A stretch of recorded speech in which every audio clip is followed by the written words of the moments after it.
दोस्तों जय माता दी। मंगल महाराज की मेष राशि के दमदार जातकों का कैसा रहेगा 2026 वर्ष। हम ग्रहों की बात करेंगे, नक्षत्रों की बात करेंगे और कैसे शुभ बनाए इसकी भी बात करेंगे। तो सुनिए आप, 2026 मेष राशि के जातकों के लिए परिवर्तन, साहस और दिशा निर्धारण का वर्ष रहेगा। पिछले वर्षों से चली आ रही अनिश्चितताएं कम होंगी और निर्णय क्षमता मजबूत होगी। कैरियर में नए मार्ग खुलेंगे। आर्थिक स्थिति धीरे धीरे स्थिरता की ओर बढ़ेगी। निजी जीवन में परिपक्वता आएगी। वैसे आपकी शनि 7.5 चल रही है, परंतु मैं आपसे बोल रहा हूं कि 2 जून से शनि 7.5 का प्रभाव लगभग खत्म हो जाएगा। हम कैरियर की बात कर लें, साल की शुरुआत अवसरों से भरी होगी। पद परिवर्तन, जिम्मेदारियों में वृद्धि और नए कार्य क्षेत्र में प्रवेश की संभावनाएं प्रबल हैं। व्यापार में जोखिम थोड़ा कम लें, लेकिन विस्तार योग महीनों में लाभ मिलेगा। अब हम बात करते हैं धन की।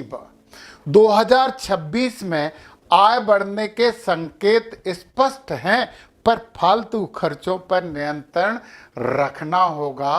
वो ही आपकी बचत होगी। वर्ष के मध्य में निवेश अनुकूल रहेगा, परंतु साझेदारी में सावधानी आवश्यक है। स्वास्थ्य की बात करते हैं, ऊर्जा अच्छी रहेगी, परंतु मानसिक दबाव बढ़ सकता है। नियमित दिनचर्या, नींद और आहार पर नियंत्रण बनाए रखना बहुत जरूरी है और आपके लिए बहुत फायदेमंद है। जिनका विवाह नहीं हुआ है या जिनका हो गया है, उनके लिए बात करता हूं। अब आप संबंधों में ईमानदारी आवश्यक है। अविवाहितों के लिए वर्ष का उत्तरार्ध शुभ। परिवार में सहयोग मिलेगा और पुराने मतभेद खत्म होंगे। अवसर क्या है 2026 में? नई साझेदारियां, विदेश संबंधी कार्य और रुके हुए प्रोजेक्ट तेजी से आगे बढ़ेंगे। वरिष्ठों से समर्थन प्राप्त होगा।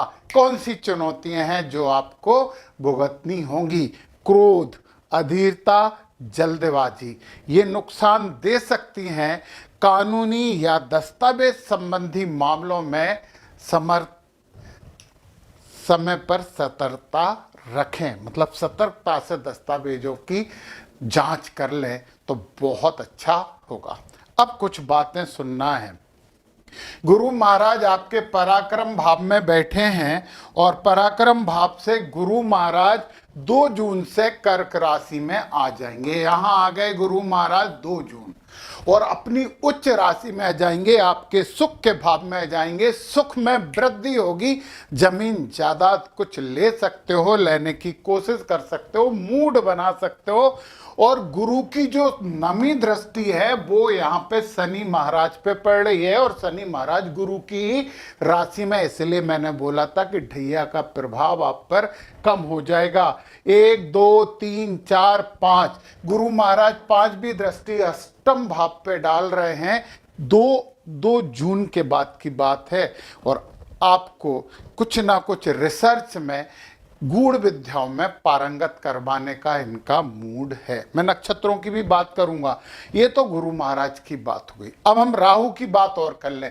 राहु यहाँ पे आपके 11वें भाव में बैठे हैं और ये उपचय भाव होता है। राहु यह बहुत अच्छे हैं, बहुत आपको लाभ देने वाले हैं। बस भ्रम मत पालना। अब मेन मुद्दा आ गया शनि महाराज का। शनि महाराज यहाँ बैठे हैं, 2 जून के बाद गुरु महाराज की दृष्टि में आ गए हैं, परंतु जिस घर में शनि महाराज बैठते हैं उस घर का वो कभी बुरा नहीं करते। विदेशों से संबंधित व्यापार बढ़ाइए, एक्सपोर्ट इंपोर्ट करिए और हॉस्पिटल में जाके कुछ लोगों को दवा वगैरह बांट दीजिए तो बड़ा अच्छा होगा। और सुनिए आप, 1, 2, 3 शनि महाराज तीसरी दृष्टि डाल रहे हैं आपके धन भाव, कुटुंब भाव और पराक्रम भाव पे। ये शनि महाराज की परीक्षा है। अग्नि परीक्षा है। कुटुंबजनों से अच्छे संबंध रखना, वाणी पर नियंत्रण जरूरी है। क्रोध आए तो शांत रह जाना, बोलना मत तो शनि महाराज अच्छे हो जाएंगे। 7वीं दृष्टि 8वें भाव में आपको शत्रुनाशी बना रहे हैं, परंतु ध्यान रहे कि इन्वेस्टमेंट संबंध में बहुत सावधानी बरतना है। और 7 के बाद 8, 9, 10वीं दृष्टि भाग पे है और ये गुरु महाराज का ही घर है और गुरु से वो पहले से ही दृष्ट हैं, इसलिए यहाँ के तो टेंशन आपको करना ही नहीं चाहिए। अब मैं यहाँ पे एक इम्पोर्टेंट बात बता रहा हूँ। राहु महाराज 5 दिसंबर से मकर में आएंगे, तो पूरा साल यहीं रहने वाले हैं, तो कोई टेंशन नहीं है। मकर में आके वो कह रहे हैं कि अगली साल कुछ राजनीतिक पद आपको मिल सकता है, समाज में मान सम्मान बढ़ सकता है, बस चालाकी से बचना। अब मैं नक्षत्रों की बात कर लूं। मेष राशि जो है ना 3 नक्षत्रों में आती है, अश्विन, भरणी और कृतिका। हम तीनों की बहुत अच्छे से बात करने वाले हैं। देखिए, राहु सद्विषा नक्षत्र में रहेंगे, 1 अगस्त से धनिष्ठा नक्षत्र में चले जाएंगे।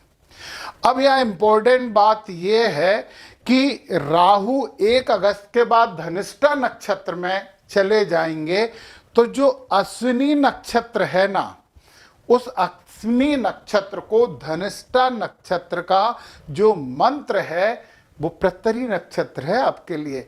ओम वासुदेवाय नमः या ओम वसुभ्यो नमः, इस मंत्र का जप आपको करना चाहिए राहु से अच्छे फल प्राप्त करने के लिए। अब अश्विनी नक्षत्र वालों की बात कर रहा हूं। शनि तो बड़े अच्छे अति मित्र नक्षत्र में बैठे हैं, तो आपकी समस्या अश्विनी नक्षत्र मेष राशि वालों खत्म। अब गुरु महाराज की बात करें तो पता है गुरु महाराज 18 जुलाई तक पुनर्वसु नक्षत्र में हैं और ये समस्या है थोड़ा सा, तो ओम आदित्य नमः का आपको जप करना चाहिए। मैं यहाँ पे लिख देता हूं, ओम आदित्य नमः का आपको जप करना चाहिए। तो ये तो हो गया अश्विनी नक्षत्र वालों की बात। अब मैं बात कर रहा हूं भरणी नक्षत्र। राहु 1 अगस्त तक प्रत्यरी नक्षत्र में है और 1 अगस्त के बाद धनिष्ठा में आ जाएंगे, तो शतभिषा नक्षत्र में ओम वरुणाय नमः। भरणी नक्षत्र वालों की बात कर रहा हूं, ओम वरुणाय नमः, इसका आपको जप करना चाहिए, ये बहुत जरूरी है। और राहु के बाद शनि है ना 17 मई तक बध नक्षत्र में, इसके बाद वो आपके अच्छे नक्षत्र में हो जाएंगे। तो 17 मई तक ओम अहिर बुधन्याय नमः का आपको जप करना चाहिए भरणी नक्षत्र वालों, ये बहुत इंपॉर्टेंट है। और गुरु महाराज की बात करते हैं तो भरणी नक्षत्र और गुरु महाराज की यदि बात करते हैं तो गुरु महाराज ठीक है आपके लिए। गुरु महाराज को ठीक करने के लिए ओम बृहस्पति नमः का आप जप करते रहिए। और अब हम बात कर लेते हैं कृतिका नक्षत्र वालों की। तो राहु 1 अगस्त के बाद आ जाएंगे धनिष्ठा नक्षत्र में, तो कृतिका नक्षत्र वालों को ओम वसुभ्यो नमः का या ओम वासुदेवाय नमः का जप करना चाहिए, राहु ठीक होंगे। और शनि महाराज 17 मई के बाद थोड़े से बुरे नक्षत्र में आ रहे हैं, तो ओम पूखड़े नमः का आपको जप करना चाहिए। कृतिका नक्षत्र वालों की बात कर रहा हूं। और फिर यदि गुरु की बात करें तो ये 18 तक प्रत्यरी नक्षत्र में, इसके बाद तो शुभ नक्षत्र में हो जाएंगे। ओम आदित्य नमः, इसको कई लोग इसे पढ़ने में ना ओम आदित्य नमः भी बोलते हैं, दोनों ठीक है। तो ओम आदित्य नमः का आप जाप करिए और ये 2026 को यादगार बना लीजिए।